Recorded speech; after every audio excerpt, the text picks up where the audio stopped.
Outriders is a game that isn't defined by big new ideas, but a variety of familiar elements mixed together in experimental ways. It's a role-playing game with loot shooter elements. It's a serious dark sci-fi story with a big dose of goofiness and humor. It's a cover shooter that demands you rush out and smash enemies with ludicrous superpowers. Whether this mixture works for you will determine how much you'll enjoy it.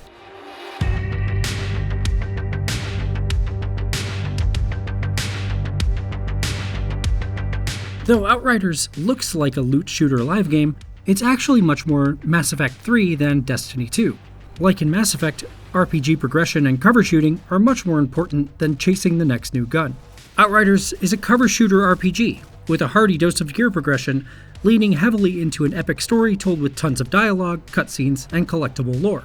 Developer People Can Fly draws a lot from its past work on the Gears of War series. Rifle-toting enemies take fortified positions to unload on you at a distance, backed up by shotgunners that try to close the gap, armored troops with chain guns plotting in the open, and cleaver-wielding sprinters, who charge straight at your face to drive you out of cover. The core of Outriders is shooting, and you'll have a mess of guns at your disposal. Though you can only have 2 main weapons and a sidearm equipped at any given time, you'll have lots of options thanks to the loot shooter half of the Outriders formula. That means you can pair a sniper rifle with a shotgun or assault rifles with SMGs, and since you're constantly searching for weapons with better stats, you'll cycle through a lot of different loadouts in a short amount of time. What makes these guns especially fun are the myriad different properties and status effects they can have, like dispensing poison, blowing enemies up, freezing people solid, and so on. Recalling Gears of War again, Outriders shooting reliably feels good, but finding synergies between your weapon's weird properties is a lot of what makes the shooting part of the game rewarding. Things get a bit weirder as Outriders merges space superpowers with its cover shooter core. You could choose from one of 4 character classes early in the game: Devastator, Trickster, Pyromancer, or Technomancer. These each have the general roles of tank, rogue, damage-focused mage, and debuff-focused mage. The Devastator uses gravity attacks for close-range kills, the Trickster teleports around to get the drop on enemies, the Pyromancer is a mid-range fire flinger, and the Technomancer can summon turrets and rockets that also poison or slow targets. Each class has a different way of replenishing health through combat, generally by focusing on their specific strengths. The Devastator, for instance, heals you for every close-range kill, encouraging you to get in close to enemies to hit them with powers like a small earthquake. Combat becomes a constant calculus between when to cut the distance and take down an enemy, and when to take cover, bide your time, and protect yourself. That combination can be a bit confusing, and as a result, combat is a place where Outriders can both sprint and stumble. You're playing a shooter where you use cover to keep yourself alive, but you're encouraged to leave cover to keep yourself alive. That push and pull of avoiding incoming damage and taking the fight to the enemy means that you constantly have to be managing the battlefield, as well as your ability cooldown timers. If you jump out of cover and go wild with all your powers on an approaching enemy, you leave yourself exposed for all their friends, and quickly find yourself cut down by incoming fire. That means that having an earthquake ready to stun incoming fighters is essential to saving your life, since it allows you to grab kills while keeping your head down. Similarly, abilities like the Trickster's teleport, which instantly puts you behind enemies who are in cover, are just as useful for dramatically repositioning yourself across the battlefield as they are for eliminating foes.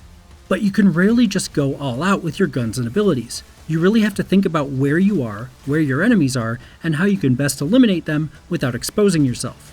It can feel unintuitive for a while, but when you do find the balance between using your powers, healing yourself, and staying out of fire, Outriders can create some pitched, frantic battles that use cover just enough to give you a second to breathe, without nailing your shoulder to a single chest-high wall and leaving you there for minutes on end.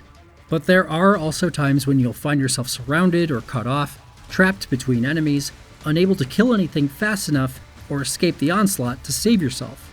Sometimes a situation will just feel unwinnable, but luckily Outriders generally sets you back only a bit when you die, so you can re-enter a fight quickly and try a new approach. Facing tougher altered enemies, who have powers similar to yours, can result in battles of attrition where you have to cheese the situation by scurrying out of the arena so enemies don't all chase you down at once. Sometimes, even careful management of powers, cover, and your spacing on the battlefield aren't enough to save you. And it's these moments when Outriders can get frustrating because it doesn't feel like you're losing for lack of skill. There are ways to deal with that issue. Outriders is largely pretty open and has liberal fast travel, so you can bail on a mission and go do side quests to grab rewards that can boost your gear and character. The difficulty of enemies is also determined by your overall world tier level, which rises as you earn experience points alongside your character level. World tier also determines loot drops, so there is an incentive to keep it on the highest level you can, but if you're in a particularly annoying fight, you could always back it down a touch to keep yourself from stalling. The world tier is a smart solution to the difficulty problem, and since it can be adjusted any time, it gives you a lot of freedom to avoid frustration at key moments. I'm only about 10 or so hours into Outriders, so it's difficult to say how all its elements gel over the long term. So far though, I'm intrigued by the way it blends disparate ideas together to create new flavors. While the combat can be tough to wrap your head around at first, the frenetic balancing act has created some heart-pounding moments, more fun and intense battles than annoying ones.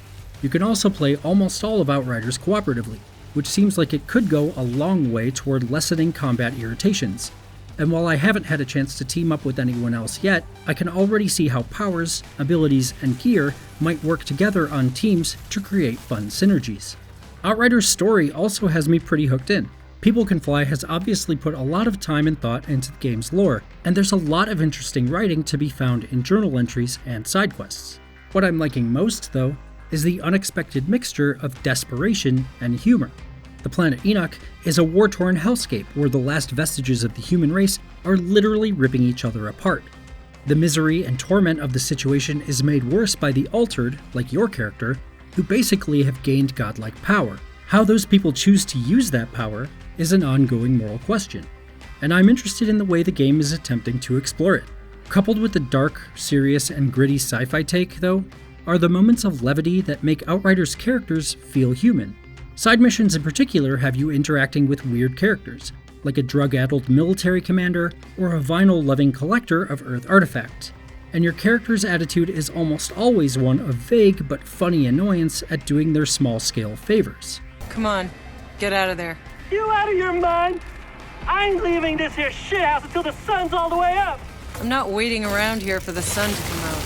There are a lot of these moments where Outriders strikes a delicate balance between being serious and being light, developing its world and recognizing that it's dealing in some fairly absurd concepts.